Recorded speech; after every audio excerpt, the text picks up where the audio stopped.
Okay. So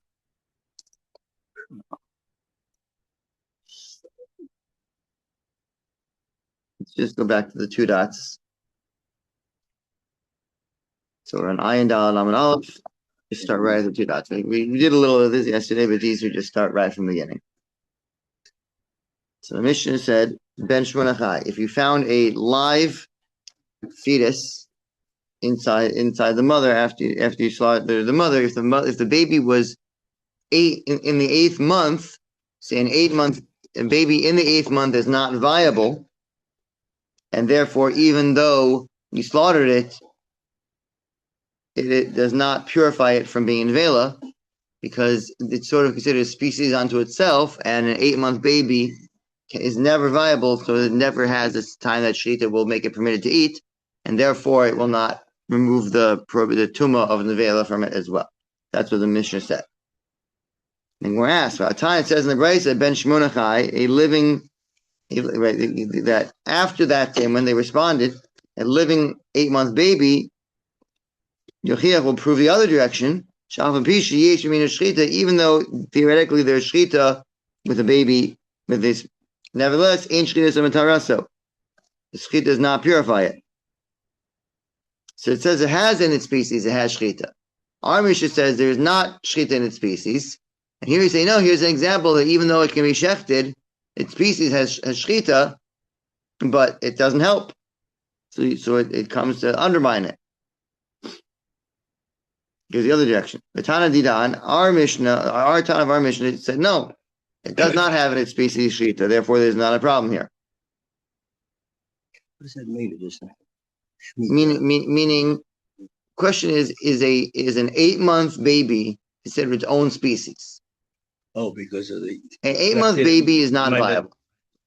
So since the 8-month baby is not viable, do we view this as a cow? Or do we view this as its own species, like a sub-cow? Gotcha. Okay.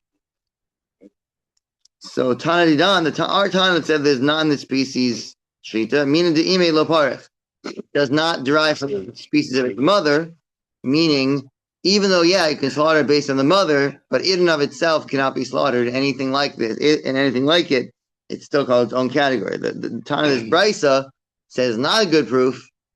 We'll consider the fact that we slaughtered through its mother, that's called it, that it has in its species, or that the mother can be slaughtered, the same, they're both cows, that's enough.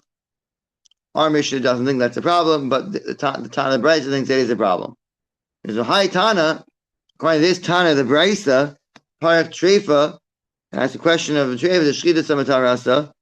So the Parach who does ask this question, a Treifa, in general, an animal that's wounded or physically damaged, Shechita Matarasa Minale. How does he know that slaughtering it makes it not an avela? If our source, the Gemara, this Brisa rejects, because since you say that a 8-month baby has no slaughtering, you see that slaughtering it does not remove the tumah. And don't tell me it doesn't have in its species, because it does. So, because you can slaughter the mothers, they're both cows. So the opinion that says they're both cows, so it's not a problem. So then it is a problem. How do we know that slaughtering any treifa makes it not tameh? Nafkalim in Rabbi Yehuda Amarav. We learn out from Rabbi Yehuda the name of Rav. Amar Rabbi Yehuda Amarav. Here's the name of Rav. And some say it was a brisa. Amakra, the verse says, if it dies from the animal, some of the animals die, they're tameh. Mixas behema, that mem, mina behema, the word min, from the animals are tameh. So mixas behema matama, some animals are tameh, mixas behema ina matama, some animals are not tameh. Which one is not tameh? If you have an animal that's wounded but you slaughtered it, that's why if an animal that dies wasn't slaughtered, or not kosher, but it's not tameh either. That's really where we got to yesterday. But boy, Rev Hoshaya. Hoshaya asked a question. Hoshaya is yad lameya behema. If he stuck his hand inside an animal, shachad ben teschai, and slaughters a 9-month baby while it's alive. Ma, what's halacha? So tiboy the Rei Meir. You can ask the question going to Rei Meir. Tiboy the Rabbanan. You can ask the question in Rabbanan. What are Rei Meir and Rabbanan? So I'll explain. You asked the question to Meir. Meir is the one who said that in the next mission, actually, Meir says in the next mission, we'll see in a few minutes, that if you have a 9-month baby when you slaughter the mother, then the baby is going to be slaughtered, does not need to be slaughtered. So Meir says the baby does need to be slaughtered again. And the Chachamim say it does not need to be slaughtered. The slaughtering the mother counts for the baby. Even though the baby is alive, it's already slaughtered. So the boy the Rabbi Meir, you can ask the question on Rabbi Meir, who says that the baby, if it comes out, needs to be slaughtered. But the Bunny asked the question to the rabbis who say if the baby comes out, does not need to be slaughtered. So what's the question on Rabbi Meir? The boy the Rabbi Meir, Ad kan lo kama Rabbi Meir. Rabbi Meir only said that it needs to be slaughtered. Ben Pekua, Tal Shrita, that this baby needs to be slaughtered. That's when it came out. Imo, but if it's still inside the mother and never comes out, lo shchita. So shchita won't help. You might think that when it comes out, you can slaughter it, but before it's born, slaughtering the mother doesn't help, but slaughtering the baby doesn't help. So the mother doesn't help because it's alive. So the baby doesn't help because it's not its own thing yet. It's still part of the mother. You could say that. Odelmar maybe, in the other direction. I feel a rabbanim from the rabbi. No, this animal has what's called four simanim, 2 pairs of neck, basically. This animal's 2 necks. It's mother's neck and its own neck. So even when the rabbis say slaughtering the mother helps the baby, you could still say, even though the slaughtering the mother helps the baby, that doesn't mean that you can't slaughter the baby. So you could even slaughter the baby. Either neck is good. So there's 4 simanim, right? 2 esophagus, 2 tracheas. You slaughter either one of them. The Torah permitted 4 different simanim. Amar Rav Chananya says, Tashma come look from the Brisa. Harishinol the treifa ben a betin. What if it was born a treifa? It's actually in the Mishnah. He asked the question. He said that there's a difference between a non-kosher animal and a kosher animal. It's a treifa. Non-kosher animal is tameh, but a kosher animal that's wounded, when you slaughter, it's tahor. What's the difference? Because a kosher animal at some point was not wounded. It says, what about an animal that was born a treifa? An animal that was born treifa never had a moment when it was kosher. It says v'isa, but if it's true, you could slaughter before it's born. Mishkach is like you find an example that every animal had shchita to haisa l'shas kosher. There's a time that it was kosher before it was born. Because there's no point that there was wasn't wounded before it was born. As a general rule, wounds don't happen before it's born. Because you always stick your hand inside and slaughter it, even if an animal was born a treifa, but at some point it wasn't a treifa. So Amalei Rav says no. The case is that it was born a treifa when that tension notes a treifa. Don't just say it was born a treifa.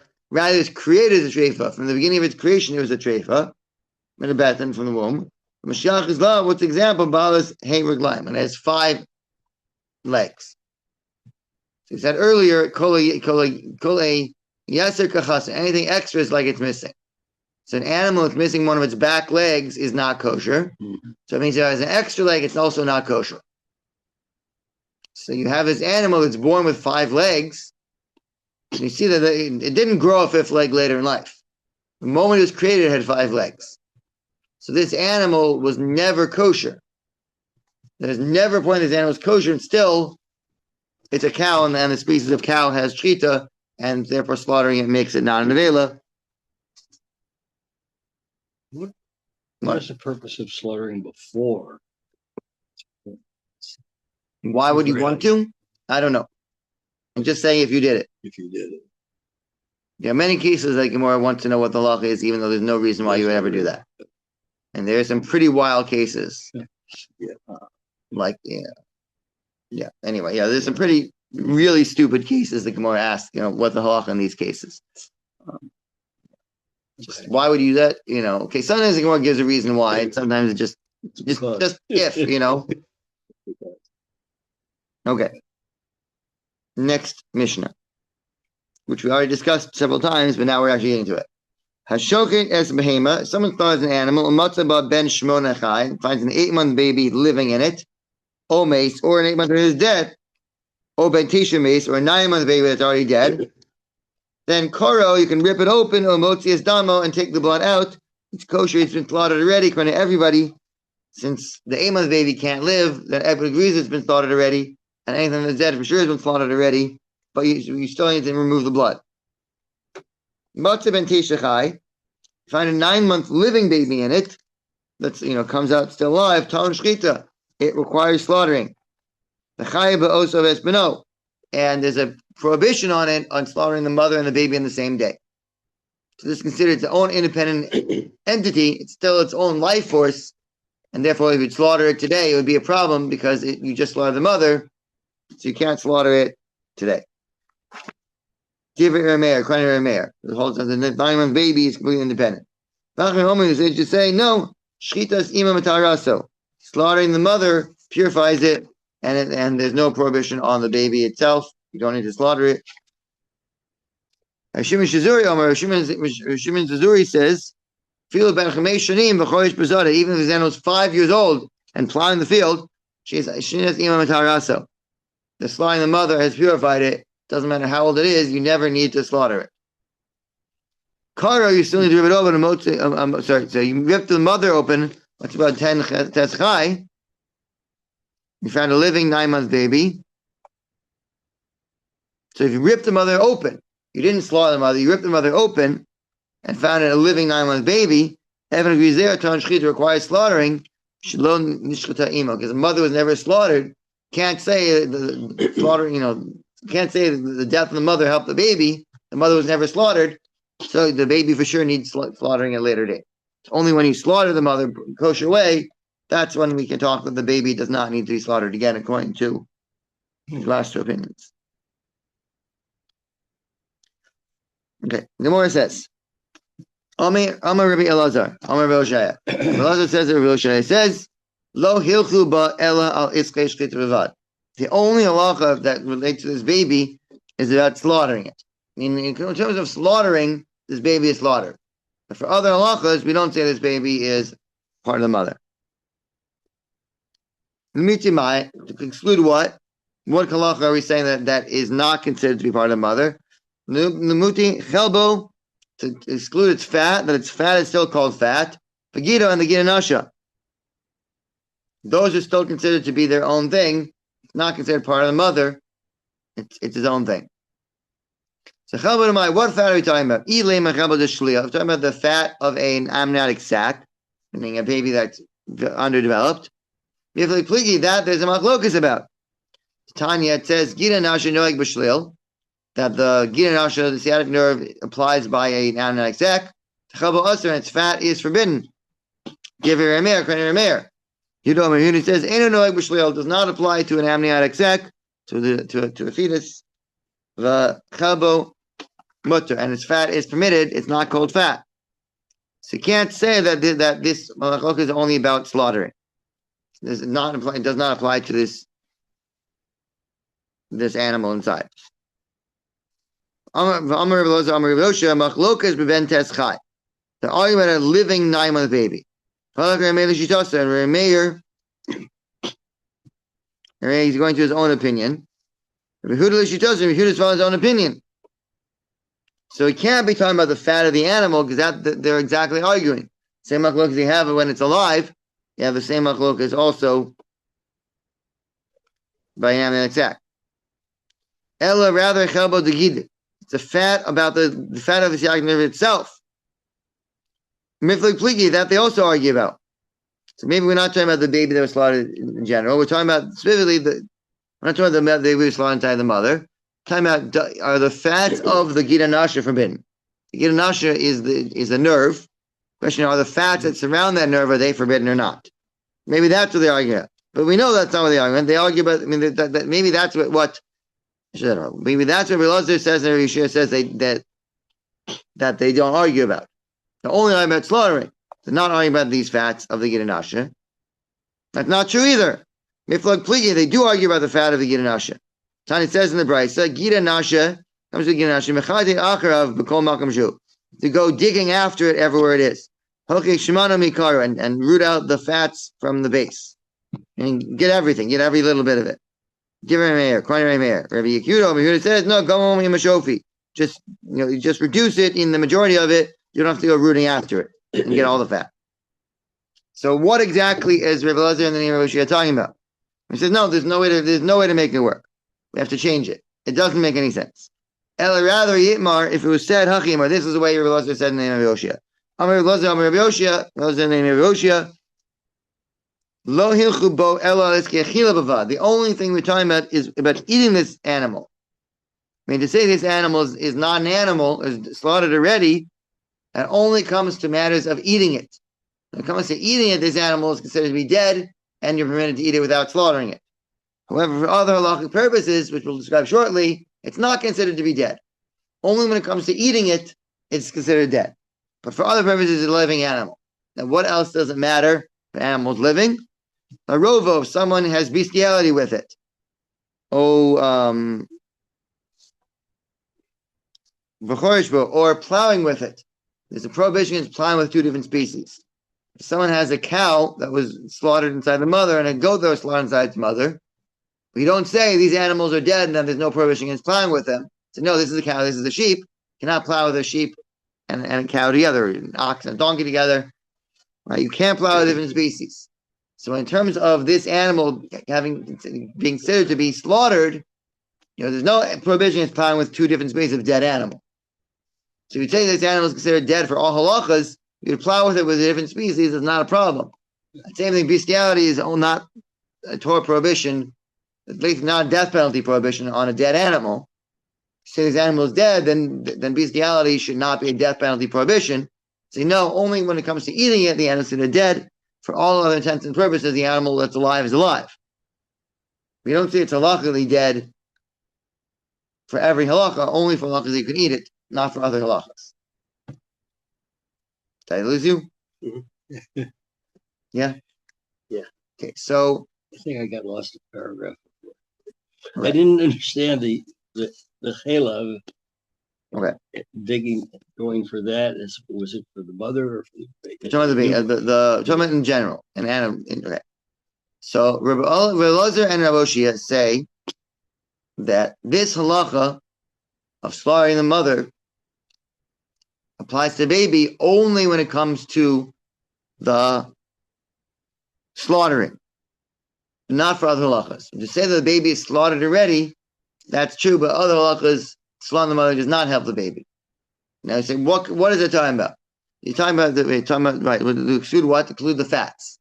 That the fats of the baby are still fats. That's what he's coming to say. That everyone agrees slaughtering the mother doesn't permit the fats of the baby.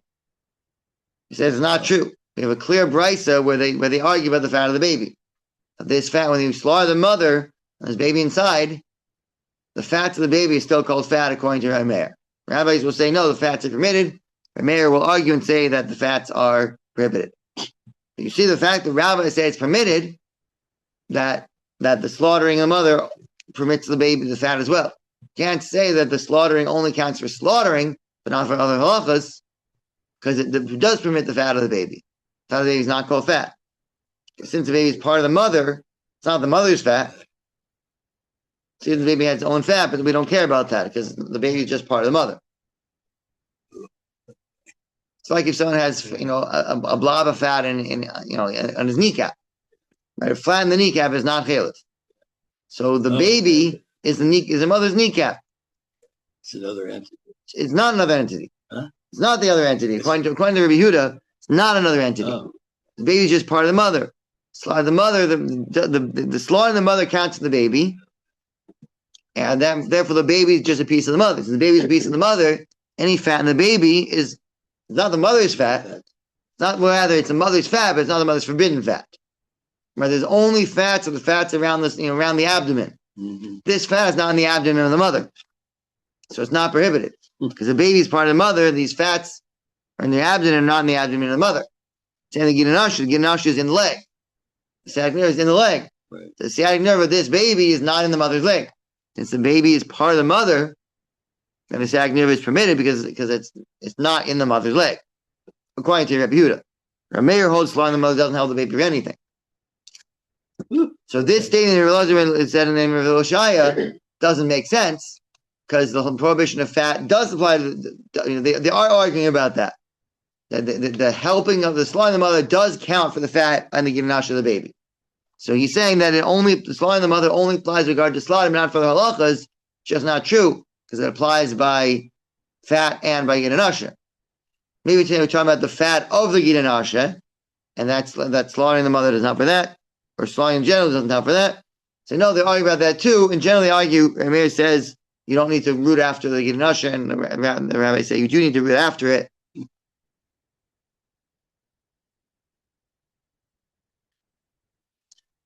So that can't be what it says. So then what exactly is he saying that the law is only affected by Shlita? They say, no, he never said that.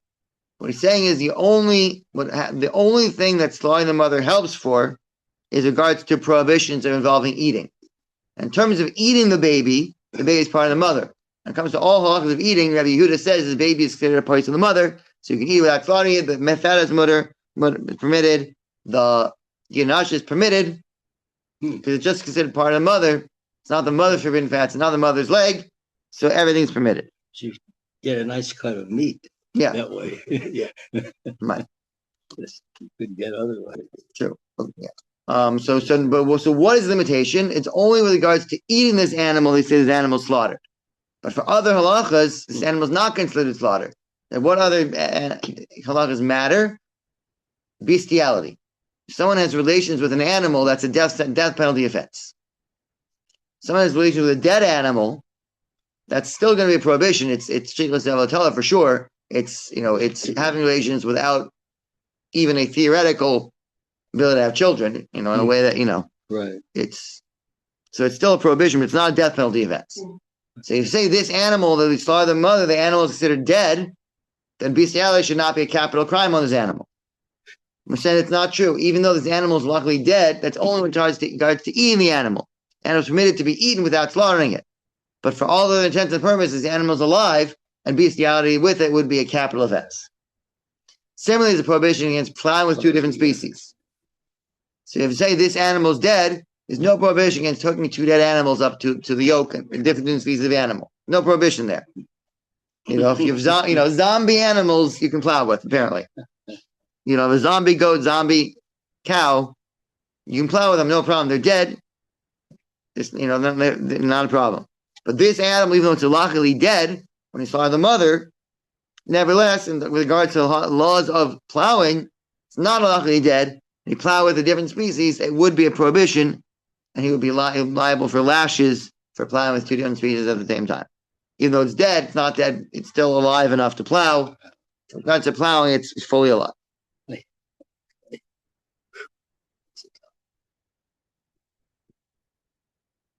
Okay. Omar Reb Shimon ben Lakish. Shimon ben Lakish, Reish Lakish says, Divrei matir b'chalbo. The opinion that says the fat is permitted, matir b'damo says the blood is permitted as well. Rabbi Yochanan says, no, divrei matir b'chalbo. Even the opinion that says the fat is permitted, osir b'damo, still says the blood is prohibited. Eish Rabbi Yochanan Reish Lakish. Rabbi Yochanan challenges Reish Lakish, Rabbi Shimon Lakish. Korot says, rip it open and motzi his damo, take the blood out. You see, slaughtering the mother does not help the baby. Rabbi Zera comments, Lomer teaches us though, she'ain anush karis. There's no karis prohibition on this blood. So Laman Kamri, according to which opinion is he saying there's no karis on this blood? The Rabbi Yehuda, according to Rabbi Yehuda, lo ye dam tantis, that it's no worse than just general blood. So there's basically two kinds of blood in an animal. It's called dama nefesh and dama tamtis. There may be others, but those are the main ones. Dama nefesh, and when you slaughter an animal, it bleeds itself to death. The animal dies from bleeding out. There's a certain amount of blood that's called the life, where you say the life force is in that blood. Mm-hmm. You say it starts turning darker shade. That's how you can tell which is life blood. But the life blood is whether it has a Torah prohibition on it. The rest of the blood in the animal does not have a Torah prohibition on it. It's a rabbinic prohibition, but it's not a Torah prohibition on it. That's called dama tamtis. summarizing it, oversimplifying a little bit, but that's the basic idea. Rabbi Yehuda disagrees with what I just said. Yehuda says even Dama Tamshin is chayav kares.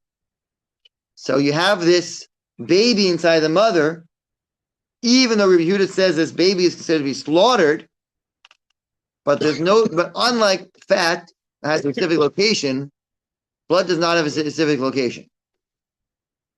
So blood of the baby, if you view the baby as part of the mother, so you're saying, okay, this is also blood of the mother. No worse than blood that just spilled out of the mother. If the mother had a wound and lost blood. Now, so this baby, if you view the baby as part of the mother, this blood is no worse than the mother. It's still the mother's blood. The fact that it's not the fact that the baby's been slaughtered, that'll help for the fat, because the fat in the baby is not where the fat goes in the mother. You get an usher, it's not in the mother's leg, but blood can be anywhere. So this is part of the mother. It's the mother's blood. So in what sense can you say that the blood is permitted?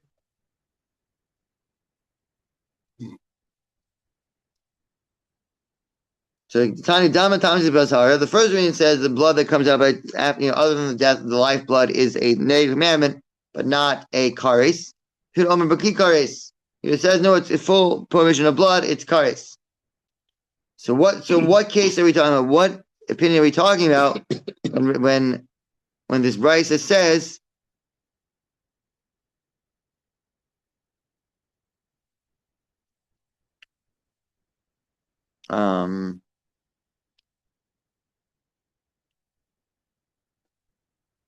in what way are we saying the blood of the animal is permitted? The blood of the baby is permitted.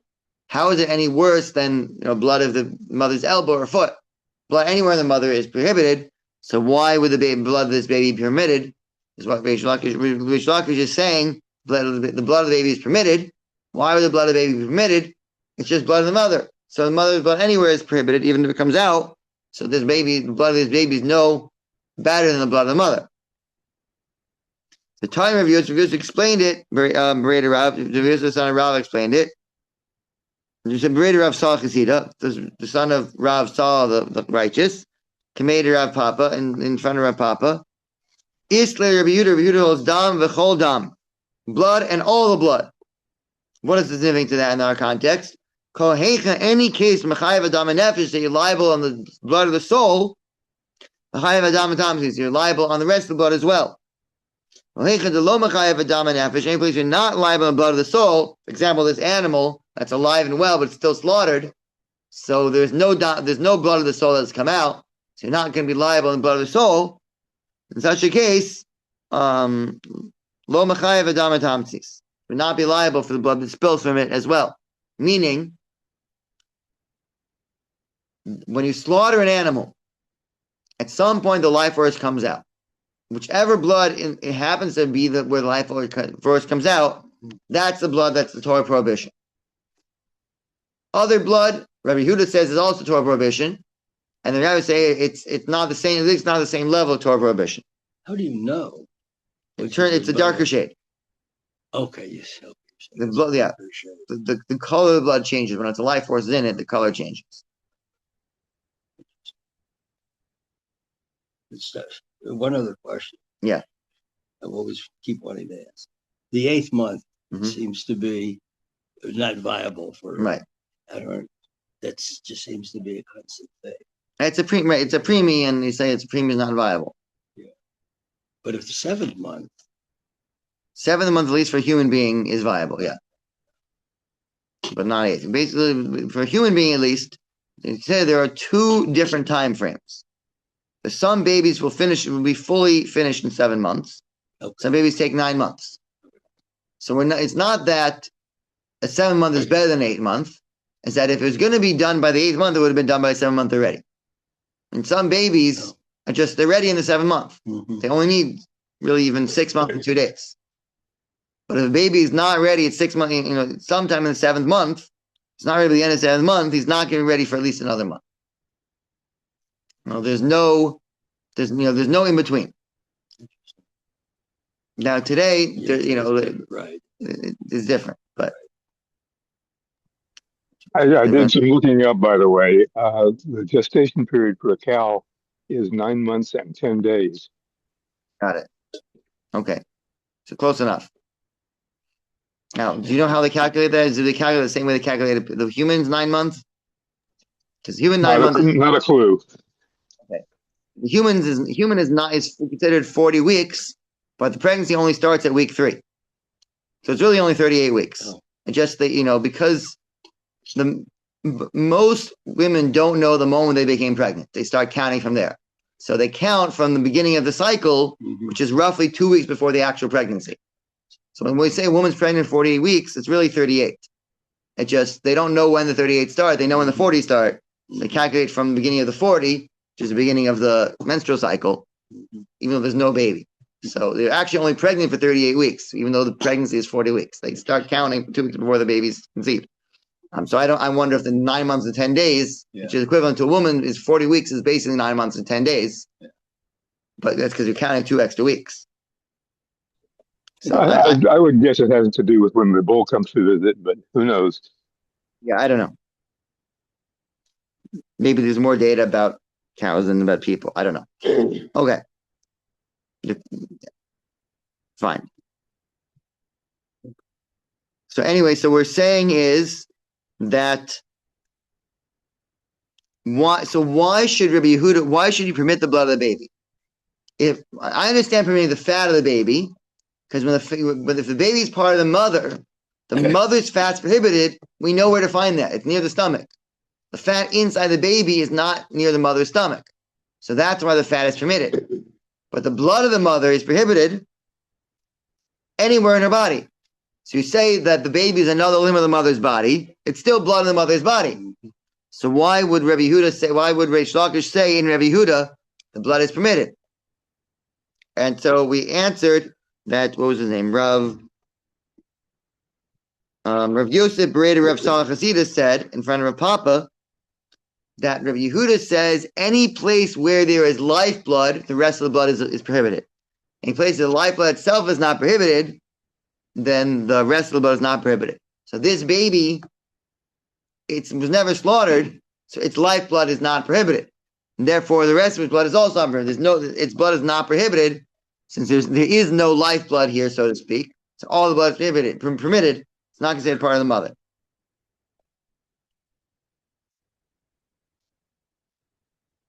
So any place you're liable for dam of the soul because it was slaughtered, you're liable for the rest of the blood. Any place you're not obligated in the blood of the soul because it's never slaughtered, you're not liable on the rest of the blood as well. So that's why you drink all the blood from this fetus that you want. You don't have to worry about blood. You want to taste blood. All the nerves. Yeah, you want to taste blood. You want to taste fat. You want to taste nerves. Go try a fetus. Sounds delicious. Well, of course you'll cook it. See, boilahu. They asked a question. Mahu liftos ben bakua. Can you use a ben bakua? That's the animal that was slaughtered the mother, the baby came out alive. Can you use that to redeem a firstborn donkey? Lachis, if someone has a firstborn donkey, take a sheep and say, I'm giving the sheep to the Kohen, and the sheep becomes the property of the Kohen, and the donkey is permitted. If you don't do that, you have to kill the donkey. So you don't have a sheep handy except for a sheep that was inside the mother when the mother was slaughtered, or maybe you even have others, but you just feel like giving this one. Are you allowed to give this one to the Kohen to redeem the donkey? Does it work or not? I'll leave it to Rei Meir. There's no question Rei Meir cave into Amar Ben Teschai to Shrita that since Rei Meir says that the living baby still actually slaughters, then Samailahu, it's a normal sheep, for sure, then you can redeem the mother with it.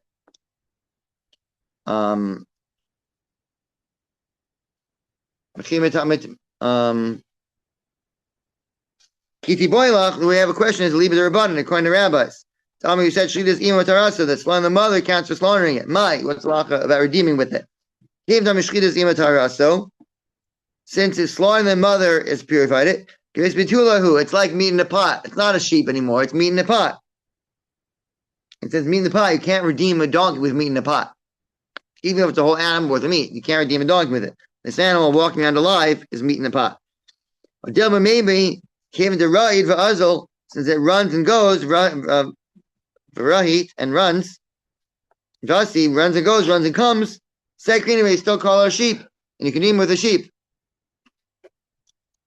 Marzutra Amar Ain Potin. Rabbi Yehuda says you cannot use it. Redeem. Rav Ashi Amar Potin. Rav Ashi says you can redeem it.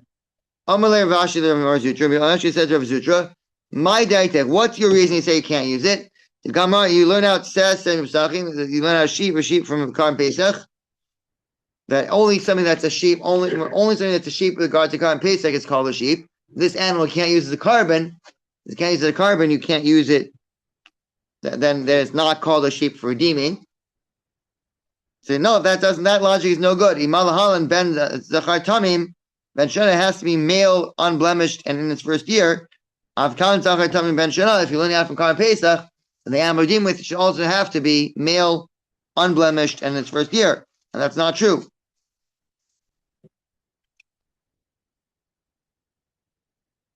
So already say tipa de riba. It says the word tipa there twice. Comes to add on other cases. E tifa de riba. But if the word it says redeem it either way, comes to add on. Riba filu kol milinami. It should account for everything. So imkain, if so, says my honey. What do we learn out from says? Meaning we have one verse that adds on, one verse that limits the scope. So one verse it says what's it called? It says sheep, that limits it.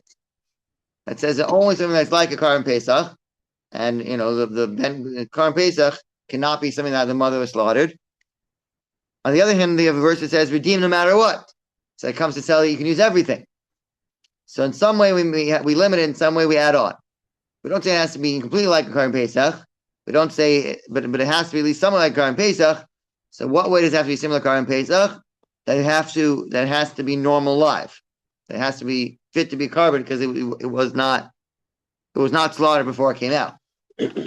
But what it does not have to be like Karm Pesach, doesn't have to be male, doesn't have to be unblemished, doesn't have to be in its first year. That we don't allow from Karm Pesach. So if one verse it says it has to be like the Karm Pesach, one verse it doesn't have to be like the Karm Pesach. So with regards to some halachas, it has to be like Karm Pesach, some halachas it doesn't.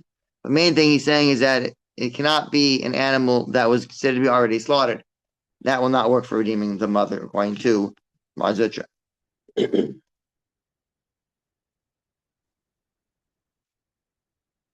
He boiled a new question. Malim nos bo rishon v'sheni. Would you count on it first and second degree? So this is the mother is in the vela. Let's say the mother, or let's say another mother's in there. The mother is slaughtered. The baby is inside it. Do we view this mother as part of the baby or not? What difference does it make? Let's say the mother touches some source of tumah. So the entirety of the mother is tameh as a rishon, first degree tumah, right? The source of tumah is an ava tumah, and then the mother is going to be rishon. Do we say the baby is touching the mother and the baby is a sheni? The baby is part of the mother and the baby is also going to be rishon. Rabbi Yochanan Amar says, Monin bo rishon v'sheni, you'll count it and step down, Rish Lakish Omer, E monin bo rishon v'sheni. You don't count separately. It's like a nut that's rattling around inside its shell. So even though it's separate, but it's still it's still one thing. Rish Lakish challenged Rabbi Yochanan. Habasar magen avela. This was a mission we talked about yesterday. The meat of the arm, we chop off the arm, the rest of the baby is considered the meat that touched a nevela. Different mayor, Kollel mayor. That way say maga treifa shruta. No, it's a meat that touched a treifa that was slaughtered, an animal that's wounded and slaughtered. The meat is going to be tahor. So b'shlominati, it's fine according to me. Damin and chad gufa. Who I say it's all one body. Hainu is kasher padam the that's prepared. We mentioned, I guess on Shabbos, that we mentioned yesterday also. Yeah, mentioned a few times that an animal meat or food cannot become tameh. Let's come into contact with one of the 7 liquids. So, when was the baby? How can the baby become tameh? If you say the baby is part of the mother with regards to tumah, then just like the mother touched liquid because when he slaughtered, the blood came out, So too, the baby touched liquid because it's all part of the mother. And that's why the baby can become tameh. According to you, in what way did the baby become tameh? Did get prepared? It didn't touch any liquid. When it was slaughtered, according to Rabbi Shimon holds that with slaughtering prepares it automatically, even if there's no blood. Okay, let's stop here. We're not ahead anymore. Sorry. Oh, Slowed off today. we learned.